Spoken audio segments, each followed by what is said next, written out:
আমরা এরকম অনেক মানুষই রয়েছি যাদের বেতনটা খুবই পরিমাণে কম, মানে হয়তো এই 10,000 টাকা।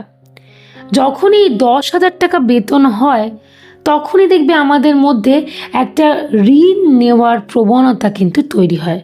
কারণ এখনকার দিনে আমরা প্রত্যেকেই জানি 10,000 টাকায় সংসার চালাতে গেলে যথেষ্ট বেগ পেতে হয়। স্বাভাবিকভাবেই তখন মনে হয় যদি ঋণ নিতে পারতাম খুব ভালো হতো। কিন্তু ঋণ নেওয়া মানে তো শুধু সহজ বিষয় না, সেটাকে পরিশোধও তো করতে হবে। সেই এক্সট্রা হেডেক, সেই এক্সট্রা চাপটা আমাদেরকেই কিন্তু নিতে হবে। যদি এই পরিস্থিতি কোনোদিন তৈরি না করা যায় তাহলে কেমন হয় বলো? আমার আজকের টপিক বা আলোচনার বিষয়বস্তু হচ্ছে এটা। আমি মূলত আজকে 3টে থিওরি নিয়ে তোমাদেরকে কথা বলবো।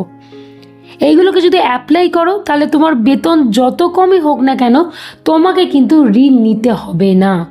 ঋণ ছাড়া তুমি সুস্থ স্বাভাবিকভাবে তোমার জীবনযাপনটা করতে পারবে, তোমার পরিবারকে চালনা করতে পারবে, সংসার চালাতে পারবে, এমনকি টাকাও জমাতে পারবে। তাই বাড়তি কথা না বলে আজকের আলোচনাটি আমি শুরু করে দিচ্ছি।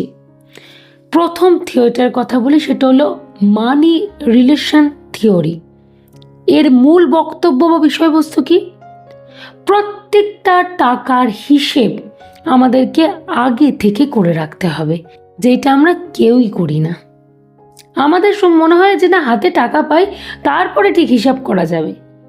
কিন্তু যখন হাতে টাকা ফাঁকা, মানে যখন মাইনেটা পাইনি, সেই সময় যদি বসে জিনিসটাকে সুন্দরভাবে হিসাব করে নিতে পারি তাহলে অনেক ভালোভাবে আমরা টাকাটাকে চারদিকে রাখতে পারবো। সেইটা আমরা কিন্তু করি না। আচ্ছা, আমি তোমাদেরকে ছোট উদাহরণের সাহায্যে বুঝিয়ে দিচ্ছি। ধরো দেখা গেল মাসের মাঝামাঝি সময় এসে তোমাকে হয়তো কোনো একটা ওষুধ কিনতে হবে, ওষুধের পেছনে একটা খরচা রয়েছে তোমার। কিন্তু তুমি মনে করে দেখলে কি আছে, আমার তো সংসার খরচ রয়েছে, ওটা দিয়ে চলি না, তারপরে তো টুক করে কিনে নিতে পারবো। অত আগে থেকে হিসেব করে কোনো কাজ নেই। দেখা গেল সেই পরিস্থিতিতে দাঁড়িয়ে যখন সেই সময়কালটা এসে হাজির হলো, তখন এমনই আমাদের পরিস্থিতি এসে হাজির হয়েছে, মানে এমনভাবে টাকা বেরিয়ে গেছে, তখন রীতিমতো বেগ পেতে হচ্ছে সেই ওষুধটা কেনার জন্য।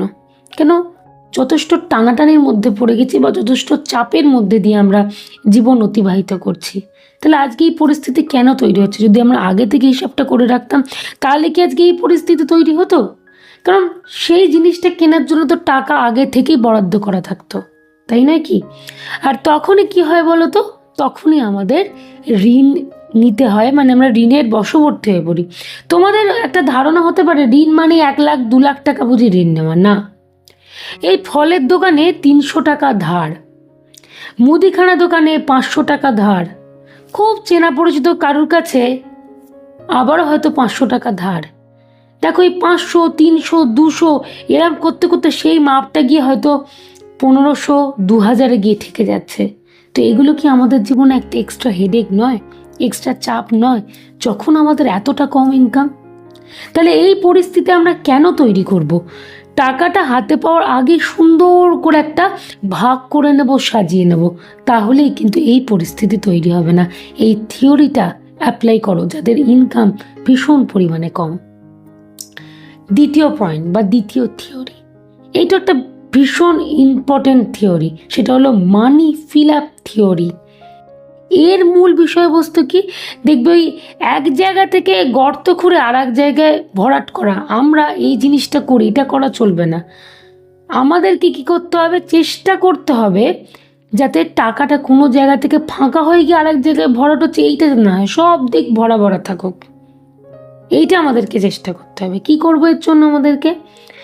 আমাদেরকে চেষ্টা করতে হবে কোনো সময়ের জন্য প্রত্যেকটা টাকার হিসাব করব না এমনটা নয়, প্রপারলি একটা হিসাব রাখবো। আচ্ছা, এটাও সহজে বোঝানোর জন্য আমি একটু উদাহরণের সাহায্য নিচ্ছি। ধরো তুমি বাড়ির বাইরে বেরিয়েছো 500 টাকা নিয়ে, ঠিক করে বেরিয়েছো আজকে আমি এই পার্টিকুলারলি জিনিসটা কিনে বাড়ি আসবো। কিন্তু তুমি কি করলে? সেই জিনিসটা না কিনে অন্য কোনো একটা জিনিস কিনে নিয়ে বাড়ি এলে। সেই জিনিসটার কিন্তু অ্যাট প্রেজেন্ট তোমার কোনো প্রয়োজনীয়তা নেই, তবুও তুমি পারচেস করে নিয়ে চলে এলে। এর ফলস্বরূপ ক্ষতিটা কার হলো? আমাদের ক্ষতি হলো। কেন? আমরা যেইটা কিনতে গেছিলাম সেটা কিনিনি, অন্য একটা জিনিস কিনে নিয়ে এসেছি। তাহলে আমাকে তো আবার সেই জিনিসটা কিনতে হয়, মানে যেটার জন্য বেরিয়েছিলাম। তা দেখো একুলো গেল ওকুলো গেল, সব ফাঁকা হয়ে যাচ্ছে। কেন এই পরিস্থিতি তৈরি হচ্ছে? এটা আমাদের নিজেদের দোষের জন্য।